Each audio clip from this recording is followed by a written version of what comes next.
Hai anak-anakku sekalian, kali ini kita akan membahas pokok bahasan sistem hukum dan peradilan di Indonesia. Subpokok bahasan pertama, yaitu sistem hukum di Indonesia, sudah dibahas pada video pembelajaran sebelumnya. Kita akan masuk pada subpokok bahasan kedua. Subpokok bahasan yang kedua adalah mencermati sistem peradilan di Indonesia. 1. Makna lembaga peradilan. Lembaga peradilan merupakan wahana bagi setiap rakyat yang mencari keadilan untuk mendapatkan haknya sesuai dengan ketentuan hukum yang berlaku.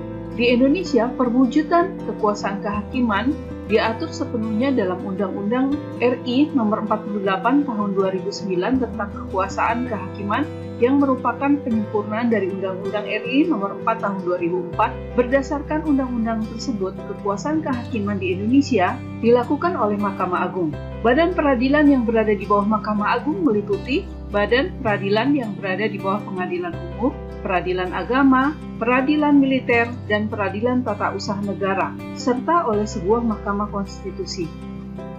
Proses peradilan dilaksanakan di sebuah tempat yang dinamakan pengadilan. Dengan demikian, terdapat perbedaan antara konsep peradilan dengan pengadilan.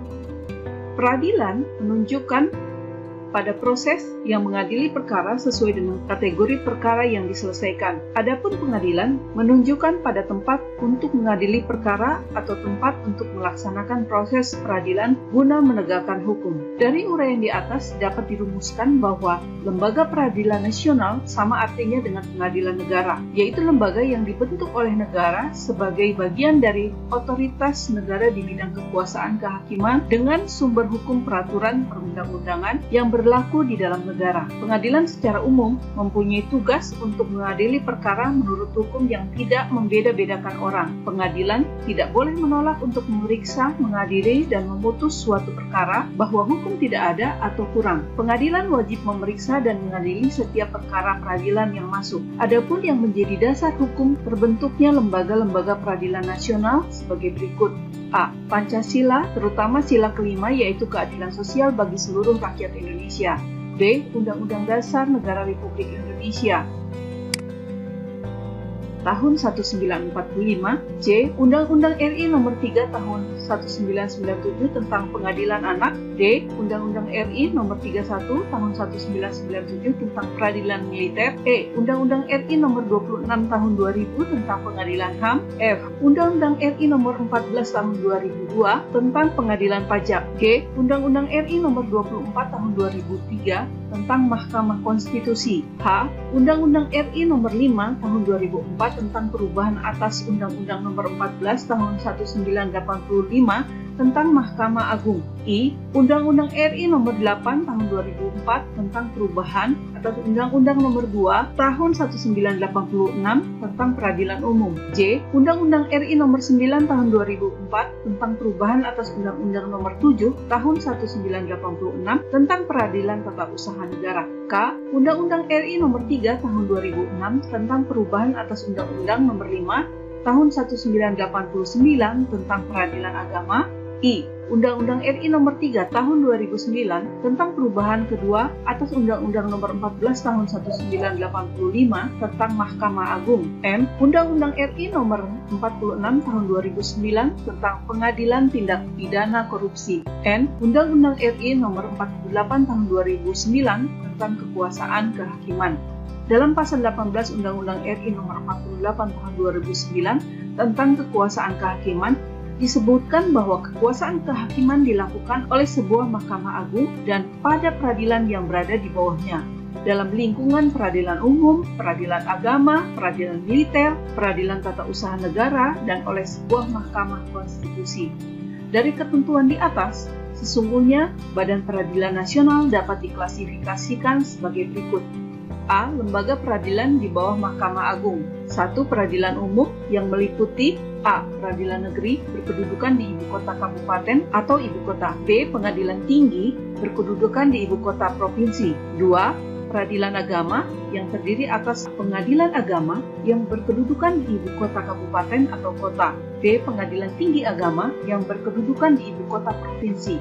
3. Peradilan militer terdiri atas pengadilan militer Pengadilan Militer Tinggi, Pengadilan Militer Utama, dan Pengadilan Militer Pertempuran. 4. Pengadilan Tata Usaha Negara yang terdiri dari A. Pengadilan Tata Usaha Negara yang berkedudukan di ibu kota kabupaten atau kota. B. Pengadilan Tinggi Tata Usaha Negara yang berkedudukan di ibu kota provinsi. B. Mahkamah Konstitusi. Kompetensi sebuah lembaga peradilan adalah sebagai berikut. 1. Kompetensi relatif, yaitu kompetensi yang berkaitan dengan tugas dan wewenangnya untuk mengadili suatu perkara. Misalnya, menyelesaikan perkara perceraian bagi penduduk yang beragama Islam, maka yang berwenang untuk menyelesaikannya adalah peradilan agama. 2. Kompetensi absolut, yaitu kompetensi yang berkaitan dengan wilayah hukum atau wilayah tugas suatu badan peradilan. Misalnya pengadilan negeri, wilayah hukumnya hanya meliputi satu kabupaten atau kota dan hanya berwenang menyidangkan perkara hukum yang terjadi di wilayah hukumnya. 4. Perangkat lembaga peradilan.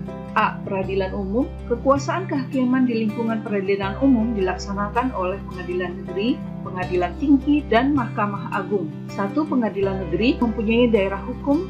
1. Pengadilan negeri dibentuk berdasarkan keputusan presiden, mempunyai perangkat yang terdiri atas pimpinan yang terdiri dari ketua dan seorang wakil ketua, hakim yang merupakan pejabat pelaksana kekuasaan kehakiman, panitera yang dibantu oleh wakil panitera, panitera muda dan panitera muda pengganti, sekretaris, dan jurusita yang dibantu oleh jurusita pengganti. 2. Pengadilan tinggi merupakan pengadilan tingkat banding. Perangkat pengadilan tinggi terdiri atas pimpinan yang merupakan ketua dan seorang wakil ketua, hakim anggota, yaitu hakim tinggi, panitera, dan sekretaris. Hakim anggota pengadilan tinggi adalah hakim tinggi. Pengadilan tinggi dibentuk dengan undang-undang. B. Peradilan agama. Kekuasaan kehakiman pada peradilan agama berpuncak pada Mahkamah Konstitusi. 1. Pengadilan agama. Pengadilan agama merupakan pengadilan tingkat pertama dan dibentuk berdasarkan keputusan presiden. Perangkat atau kelengkapan peradilan agama terdiri atas pimpinan, yaitu ketua dan wakil ketua, yang diangkat dan diberhentikan oleh Menteri Agama berdasarkan persetujuan Ketua Mahkamah Agung. Hakim anggota yang diangkat dan diberhentikan oleh Presiden atas usul Menteri Agama berdasarkan persetujuan Ketua Mahkamah Agung. Panitera, sekretaris, dan jurusita. Wakil ketua dan hakim pengadilan agama diangkat sumpahnya oleh ketua pengadilan agama. 2. Pengadilan tinggi agama. Pengadilan tinggi agama merupakan pengadilan tinggi banding. Perangkat atau alat kelengkapan pengadilan tinggi agama terdiri atas pimpinan, hakim anggota, panitera, dan sekretaris. Pimpinan pengadilan tinggi agama terdiri atas seorang ketua dan seorang wakil ketua. Ketua pengadilan tinggi agama diambil sumpahnya oleh Ketua Mahkamah Agung. Hakim anggota pengadilan tinggi agama adalah hakim tinggi. Wakil ketua dan hakim pengadilan tinggi agama diambil sumpahnya oleh Ketua Pengadilan Tinggi Agama. C. Peradilan militer. Dalam peradilan militer dikenal adanya auditorat, yaitu badan di lingkungan TNI yang melakukan kekuasaan pemerintahan negara di bidang penuntutan dan penyidikan berdasarkan pelimpahan dari Panglima TNI. Auditorat terdiri atas auditorat militer, auditorat terdiri atas auditorat militer, auditorat militer tinggi, auditorat jenderal, dan auditorat militer pertempuran. D. Peradilan Tata Usaha Negara. Kekuasaan kehakiman di lingkungan peradilan tata usaha negara dilaksanakan oleh Pengadilan Tata Usaha Negara dan Pengadilan Tinggi Tata Usaha Negara. Dibentuk berdasarkan keputusan Presiden. Perangkat atau alat kelengkapan Pengadilan Tata Usaha Negara terdiri atas pimpinan, hakim anggota, panitera, sekretaris, dan jurusita. Pimpinan pengadilan terdiri atas seorang ketua dan seorang wakil ketua. Hakim pengadilan adalah pejabat yang melaksanakan kekuasaan kehakiman yang diangkat dan diberhentikan oleh Presiden atas usulan Ketua Mahkamah Agung. Wakil ketua dan hakim pengadilan tata usaha negara diambil sumpahnya oleh Ketua Pengadilan Tata Usaha Negara. 2. Pengadilan Tinggi Tata Usaha Negara merupakan pengadilan tingkat banding. Perangkat terdiri atas pimpinan, hakim, anggota panitera, dan sekretaris. Pimpinan Pengadilan Tinggi Tata Usaha Negara terdiri atas seorang ketua dan seorang wakil ketua. Ketua Pengadilan Tinggi Tata Usaha Negara diambil sumpahnya oleh Mahkamah Agung. Hakim anggota pengadilan ini adalah hakim tinggi. Wakil ketua dan hakim pengadilan tinggi diambil sumpahnya oleh Ketua Pengadilan Tinggi. Mahkamah Konstitusi terdiri dari 9 orang hakim konstitusi yang diajukan masing-masing 3 orang oleh DPR, Presiden, dan Mahkamah Agung, dan ditetapkan dengan keputusan Presiden. Susunan organisasinya terdiri atas seorang ketua merangkap anggota, seorang wakil ketua merangkap anggota, dan 7 anggota hakim konstitusi. Untuk kelancaran tugas Mahkamah Konstitusi dibantu oleh sebuah sekretariat jenderal dan kepanitraan, yang susunan organisasi, fungsi, tugas, dan wewenangnya diatur lebih lanjut dengan keputusan Presiden atas usulan Mahkamah Konstitusi. Masa jabatan Hakim Konstitusi adalah 5 tahun dan dapat dipilih kembali hanya untuk 1 kali masa jabatan. Ketua dan Wakil Ketua dipilih dari dan oleh Hakim Konstitusi untuk masa jabatan 3 tahun. Hakim Konstitusi adalah pejabat negara. 5. Tingkat lembaga peradilan. Pengadilan tingkat pertama dibentuk berdasarkan keputusan Presiden, mempunyai kekuasaan hukum yang meliputi 1 wilayah kabupaten kota. Wewenang pengadilan tingkat pertama adalah: yang pertama, sah atau tidaknya penangkapan, penahanan, penghentian penyidikan atau penghentian tuntutan. 2. Ganti rugi dan atau rehabilitasi bagi seseorang yang perkaranya dihentikan pada tingkat penyidikan atau tuntutan. Pengadilan tingkat kedua disebut juga pengadilan tinggi yang dibentuk dengan undang-undang. Daerah hukum pengadilan tinggi pada dasarnya meliputi 1 provinsi. Pengadilan tingkat kedua berfungsi sebagai berikut: 1. Menjadi pimpinan bagi pengadilan-pengadilan negeri di dalam daerah hukumnya. 2. Melakukan pengawasan terhadap jalannya peradilan di dalam daerah hukumnya dan menjaga supaya peradilan itu diselesaikan dengan saksama dan wajar. 3. Mengawasi dan meneliti perbuatan para hakim pengadilan negeri di daerah hukumnya. 4. Untuk kepentingan negara dan keadilan, pengadilan tinggi dapat diberi peringatan, teguran, dan petunjuk yang dipandang perlu kepada pengadilan negeri dalam daerah hukumnya. Wewenang pengadilan tinggi: 1. Mengadili perkara yang diputuskan oleh pengadilan negeri dalam daerah hukumnya yang dimintakan banding. 2. Berwenang untuk memerintahkan pengiriman berkas-berkas perkara dan surat-surat untuk diteliti dan memberi penilaian tentang kecakapan dan kerajinan hakim. Kasasi oleh Mahkamah Agung berkedudukan sebagai puncak semua peradilan dan sebagai pengadilan tertinggi untuk semua lingkungan peradilan dan memberi pimpinan kepada pengadilan-pengadilan yang bersangkutan. Perangkat Mahkamah Agung terdiri atas pimpinan, hakim anggota, panitera, dan sekretaris. Pimpinan dan hakim anggota Mahkamah Agung adalah Hakim Agung. Pimpinan Mahkamah Agung terdiri atas seorang ketua dan 2 orang wakil ketua, dan beberapa orang ketua muda. Wakil Ketua Mahkamah Agung terdiri atas Wakil Ketua Bidang Yudisial dan Wakil Ketua Bidang Non-Yudisial. Dalam hal kasasi, yang menjadi wewenang Mahkamah Agung adalah membatalkan atau menyatakan tidak sah putusan hakim pengadilan tinggi karena putusan itu salah atau tidak sesuai dengan undang-undang. Hal tersebut dapat terjadi karena alasan berikut. 1. Lalai memenuhi syarat yang diwajibkan oleh perundang-undangan yang mengancam kelalaian itu dengan batalnya perbuatan yang bersangkutan. 2. Melampaui batas wewenang. 3. Salah menerapkan atau karena melanggar ketentuan hukum yang berlaku. 6. Peran lembaga peradilan. A. Lingkungan peradilan umum. Kekuasaan kehakiman di lingkungan peradilan umum dilaksanakan oleh pengadilan negeri, pengadilan tinggi, dan Mahkamah Agung. Pengadilan tinggi berperan dalam proses pemeriksaan, memutuskan dan menyelesaikan perkara pidana dan perdata di tingkat pertama. Pengadilan tinggi berperan dalam menyelesaikan perkara pidana dan perdata pada tingkat kedua atau banding. Di samping itu, pengadilan tinggi juga berwenang mengadili tingkat pertama dan terakhir apabila ada sengketa kewenangan mengadili antara pengadilan negeri dalam daerah hukumnya. Mahkamah Agung mempunyai kekuasaan tertinggi dalam lapangan peradilan di Indonesia. Mahkamah Agung berperan dalam proses pembinaan lembaga peradilan yang berada di bawahnya. Mahkamah Agung mempunyai wewenang berikut. 1. Mengadili pada tingkat kasasi terhadap putusan yang diberikan pada tingkat terakhir oleh pengadilan di semua lingkungan peradilan. 2. Menguji peraturan perundang-undangan di bawah undang-undang terhadap undang-undang. 3. Kewenangan lainnya yang diberikan undang-undang seperti memberikan pertimbangan hukum pada Presiden dalam permohonan gerasi dan rehabilitasi. B. Lingkungan peradilan agama. Pengadilan agama bertugas dan berwenang memeriksa, memutuskan, dan menyelesaikan perkara di tingkat pertama antara orang-orang yang beragama Islam di bidang perkawinan, warisan, wasiat, hibah, wakaf, zakat, infak, sedekah, dan ekonomi syariah. C. Lingkungan peradilan tata usaha negara berperan dalam proses menyelesaikan sengketa tata usaha negara.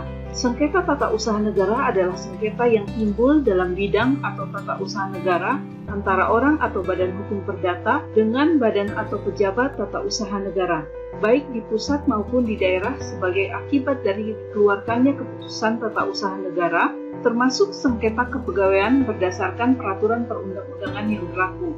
D. Lingkungan peradilan militer. Peradilan militer berperan dalam menyelenggarakan proses peradilan dalam lapangan hukum pidana, khususnya bagi pihak-pihak berikut. 1. Anggota TNI. 2. Seorang yang menurut undang-undang dapat dipersamakan dengan anggota TNI. 3. Anggota jawatan atau golongan yang dapat dipersamakan dengan TNI menurut undang-undang. 4. Seorang yang tidak termaksud ke dalam angka 1, 2, dan 3, tetapi menurut keputusan Menteri Pertahanan dan Keamanan yang ditetapkan berdasarkan persetujuan Menteri Hukum dan Perundang-undangan harus diadili oleh pengadilan militer. E. Mahkamah Konstitusi. Mahkamah Konstitusi merupakan salah satu lembaga negara yang melakukan kekuasaan kehakiman yang merdeka untuk menyelenggarakan peradilan guna menegakkan hukum dan keadilan. Mahkamah Konstitusi berwenang mengadili pada tingkat pertama dan terakhir yang putusannya bersifat final untuk perkara-perkara berikut. 1. Menguji undang-undang terhadap Undang-Undang Dasar Negara Republik Indonesia tahun 1945. 2. Memutuskan sengketa kewenangan lembaga negara yang kewenangannya diberikan oleh Undang-Undang Dasar Negara Republik Indonesia tahun 1945. 3. Memutuskan perselisihan tentang hasil pemilihan umum. Mahkamah Konstitusi wajib memberikan putusan atas pendapat DPR, Presiden, dan atau Wakil Presiden diduga 1. Telah melakukan pelanggaran hukum merupakan pengkhianatan terhadap negara, korupsi, penyuapan, dan tindak pidana berat lainnya. 2. Perbuatan tercela. 3. Tidak lagi memenuhi syarat sebagai Presiden dan atau Wakil Presiden sebagaimana dimaksud dalam Undang-Undang Dasar Republik Indonesia tahun 1945. Subpokok bahasan ketiga adalah menampilkan sikap yang sesuai dengan hukum. 1. Perilaku sesuai dengan hukum, tingkat kepatuhan hukum yang diperlihatkan oleh seorang warga negara secara langsung menunjukkan tingkat kesadaran hukum yang dimilikinya. Kepatuhan hukum mengandung arti bahwa seseorang memiliki kesadaran, memahami dan menggunakan peraturan perundang-undangan yang berlaku, mempertahankan tertib hukum yang ada, menegakkan kepastian hukum. Adapun ciri-ciri seseorang yang berperilaku sesuai dengan hukum yang berlaku dapat dilihat dari perilaku yang diperbuatnya, seperti disenangi oleh masyarakat pada umumnya, tidak menimbulkan kerugian pada diri sendiri dan orang lain, tidak menyinggung perasaan orang lain, menciptakan keselarasan, mencerminkan sikap sadar hukum, dan mencerminkan kepatuhan terhadap hukum. 2. Perilaku yang bertentangan dengan hukum beserta sanksinya. A. Macam-macam perilaku yang bertentangan dengan hukum. Ketidakpatuhan terhadap hukum dapat disebabkan oleh 2 hal, yaitu pertama, pelanggaran hukum oleh si pelanggar sudah dianggap sebagai kebiasaan bahkan kebutuhan. Kedua, hukum yang berlaku sudah tidak sesuai dengan tuntutan kehidupan. Jika siswa yang melanggar tata tertib sekolah dibiarkan begitu saja tanpa ada sanksi tegas, maka esok lusa pelanggaran akan menjadi hal yang biasa. Ketidaknyamanan dan ketidakteraturan tentu saja akan selalu meliputi kehidupan kita jika hukuman sering dilanggar. Untuk mencegah terjadinya tindak pelanggaran terhadap norma atau hukum, maka dibuatlah sanksi dalam setiap norma atau hukum tersebut. Sanksi terhadap pelanggaran itu amat banyak ragamnya, misalnya sanksi hukum, sanksi sosial, dan sanksi psikologi. Berikut ini sanksi norma-norma yang berlaku di masyarakat. Yang pertama adalah norma agama, yaitu petunjuk hidup yang bersumber dari Tuhan, yang disampaikan melalui utusan Tuhan, yang berisi perintah, larangan, atau anjuran-anjuran. Contohnya ialah beribadah, tidak berjudi, suka beramal, sanksinya tidak langsung karena akan diperoleh setelah meninggal dunia. Yang kedua adalah norma kesusilaan, yaitu pedoman pergaulan hidup yang bersumber dari hati nurani manusia tentang baik buruknya suatu perbuatan. Contohnya ialah berlaku jujur, menghargai orang lain, sanksinya tidak tegas karena hanya diri sendiri yang merasakan. 3 adalah norma kesopanan, yaitu pedoman yang timbul dari hasil pergaulan manusia di dalam masyarakat. Contohnya ialah menghormati orang yang lebih tua, tidak berkata kasar, menerima dengan tangan kanan. Sanksinya tidak tegas, tetapi dapat diberikan oleh masyarakat dalam bentuk celaan, cemoohan, atau pengucilan dalam pergaulan. 4 adalah norma hukum, yaitu pedoman hidup yang dibuat oleh badan yang berwenang yang bertujuan untuk mengatur manusia dalam kehidupan berbangsa dan bernegara, yang berisi perintah dan larangan.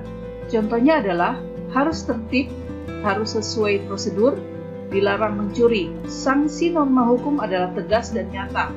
Hal tersebut mengandung pengertian sebagai berikut. 1. Tegas, berarti adanya aturan yang telah dibuat secara material telah diatur dalam peraturan perundang-undangan. Misalnya, hukum pidana mengenai sanksi diatur dalam pasal 10 KUHP. Dalam pasal tersebut ditegaskan bahwa sanksi pidana berbentuk hukuman yang mencakup A. Hukuman pokok yang terdiri atas hukuman mati dan hukuman penjara yang terdiri atas hukuman seumur hidup dan hukuman sementara waktu setinggi-tingginya 20 tahun dan sekurang-kurangnya 1 tahun. B. Hukuman tambahan yang terdiri atas pencabutan hak-hak tertentu, perampasan atau penyitaan barang-barang tertentu, pengumuman keputusan hakim. 2. Nyata, berarti adanya aturan yang secara material telah ditetapkan keadaan hukum berdasarkan perbuatan yang dilanggarnya. Contoh pasal 38 KUHP menyebutkan barang siapa sengaja merampas nyawa orang lain diancam karena pembunuhan dengan pidana penjara paling lama 5 tahun. Sanksi hukum diberikan oleh negara melalui lembaga-lembaga peradilan. Sanksi sosial diberikan oleh masyarakat, misalnya dengan cemoohan, dikucilkan dari pergaulan, bahkan yang paling berat diusir dari lingkungan masyarakat setempat.